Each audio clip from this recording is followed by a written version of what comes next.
last week. Good, tough third down receiver. McNabb loading up deep for Deshaun Jackson. He hauled it in. Oh, wow. Did he get over the goal line? Did he get over the goal line? Yes, he did. Touchdown. Whoa. It's fabulous pace. It's unbelievable if they keep this up. Hang on a second. We got to make sure he broke the plane on that, guys. And the Cowboys, I think, might challenge. Oh, it is very close. That is close. That's a great dance, but it's also one of the all-time bonehead plays, if that did happen. And Wade Phillips is now asking Terry McCauley and the referee if that, in fact, can be challenged. Let's take a peek here. Watches very closely. He has secured the football. Whoa. Was it a backward pass and the ball dead After there? review, the runner lost control of the football prior to going into the end zone. By rule, the ball will belong to Philadelphia on the 1-yard line, first and goal. Live. And instead, it's an interception that'll be run back by Trevathan for a pick six. They're saying touchback. Right now. Yeah, look at this. Look at this. If he drops it, Oh, and he my does, goodness. and it goes out of the back of the end zone, it's going to be a The ball went touchback. out of the back of the end zone. It is a touchback. Oh. First down, Baltimore. Oh, You would swear that Like I said, all she wanted was the whole shot, and she could just run with it. Exactly. Oh! Jacob Ellis goes down. Jacob Ellis goes down. A shocker on the home stretch.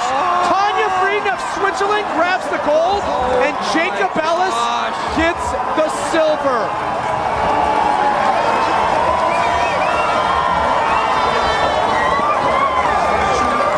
You know, I don't want to speculate here, but no, she fully did. She tweaked out an air, and that's what put her down.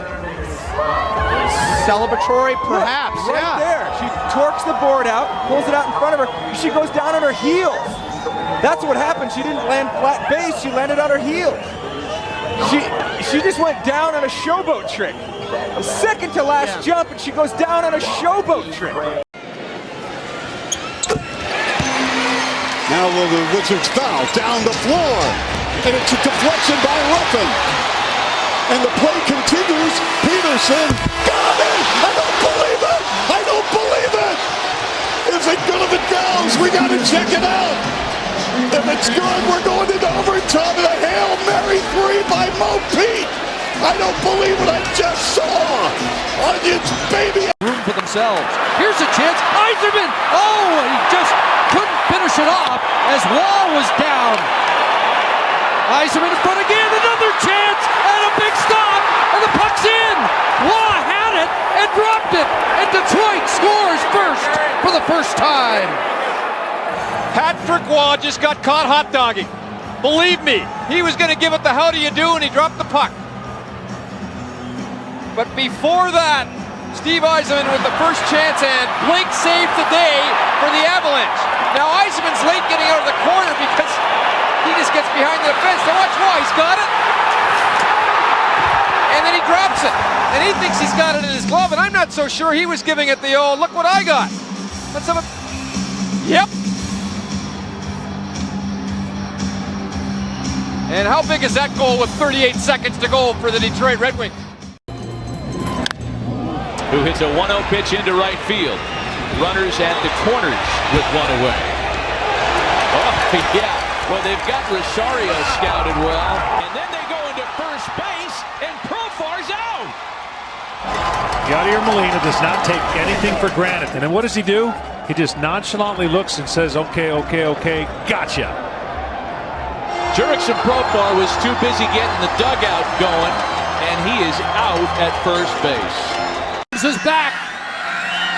A lot of faith in Sean White. Not a margin of error for Sean White, and he's missed. Williams does bring it out. Does he get a block? Here he goes.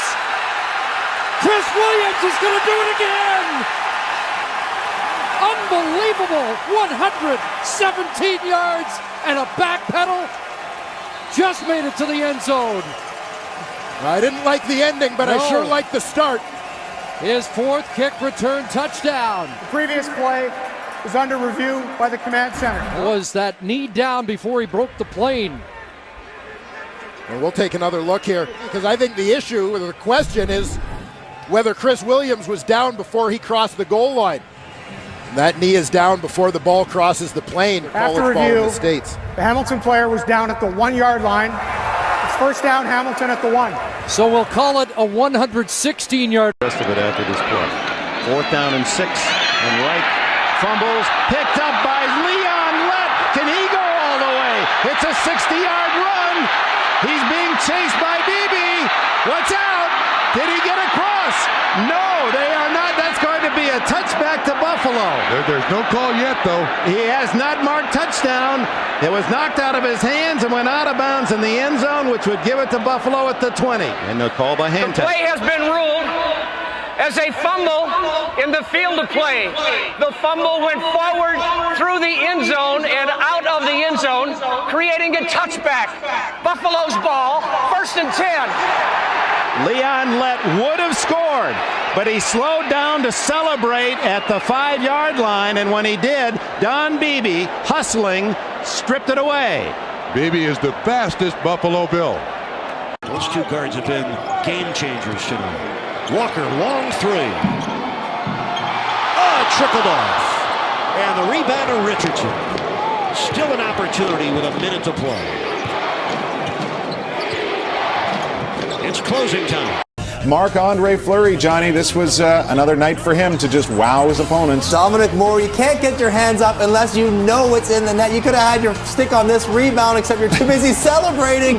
And a good save from Marc-Andre Fleury. Either that or he was doing the Sean Avery screen for no apparent reason. Should have got his hands and knees there. Yet to miss anything this year. That one's blocked.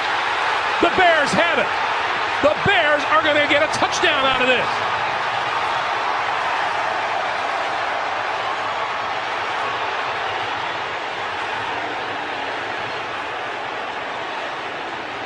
Now they're ruling. Let's see what they rule in the end zone. There's a penalty marker down. I think that ball was knocked out before he crossed the goal line. At least from here, way back at midfield where we're sitting in the booth.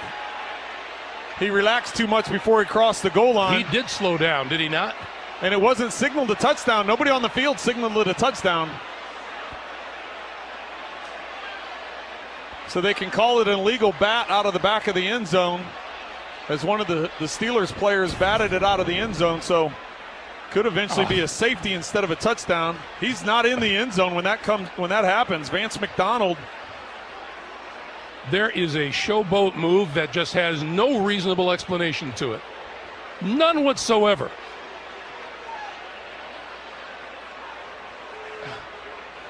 Every NFL player should.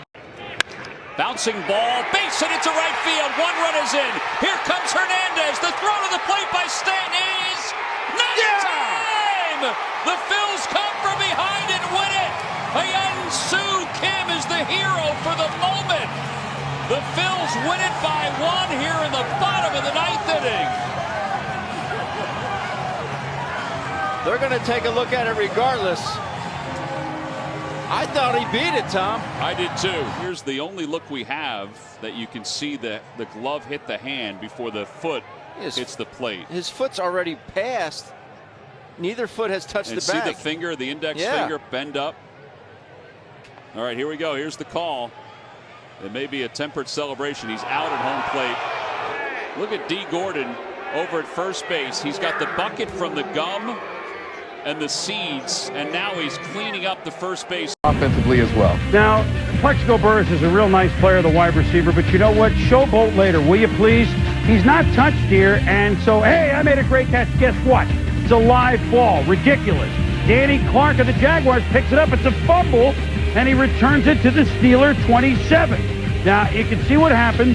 Burris wasn't touched. I know he thought he was, but you just don't do this. Not there. Just don't do it. You hold on to the football at all costs until you hear the whistle. There, he spikes the football, and of course, it looks like every Jag knew that he hadn't been touched. So on 4th, Bill Cowher says,